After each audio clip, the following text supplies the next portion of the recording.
पहाड़ी गज़ल दी एक माड़िया दोस्ता वोए तू भी बहु कमाल कीते। माड़िया दोस्ता वोए तू भी बहु कमाल कीते।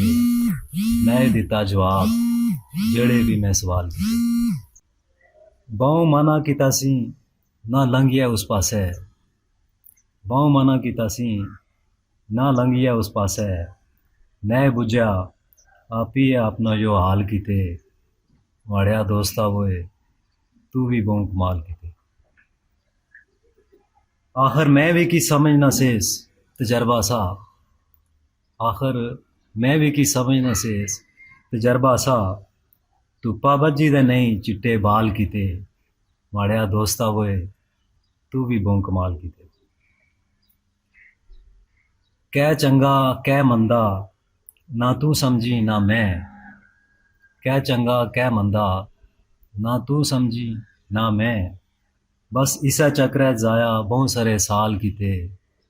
माड़िया दोस्ता वोए तू भी बहु कमाल कीते। आसा आसा अज बांह वारी बालें कल फलाई। आसा आसा अज बांह वारी बालें कल फलाई। कई दफ़ा सुर्खिया संग ओठ रत्ते लाल कीते। माड़िया दोस्ता वोए तू भी बहु कमाल कीते। पुट्ठे रस्ते उपर जेड़ा टुरया मंजिल होई दूर। पुट्ठे रस्ते उपर जेड़ा टुरया मंजिल होई दूर। ऐ जे कम्मे बहु लोग कंगाल कीते। माड़िया दोस्ता वोए तू भी बहु कमाल कीते। भुल्ली नहीं सी याद ते सकूने संग गुजरनी सी। जो आखिरी शेर था कि भुल्ली नहीं सी याद ते सकूने संग गुजरनी सी। चिनगोर निकलने लगे जदों राबते मुड़ी बहाल कीते। माड़िया दोस्ता वोए तू भी बहु कमाल कीते।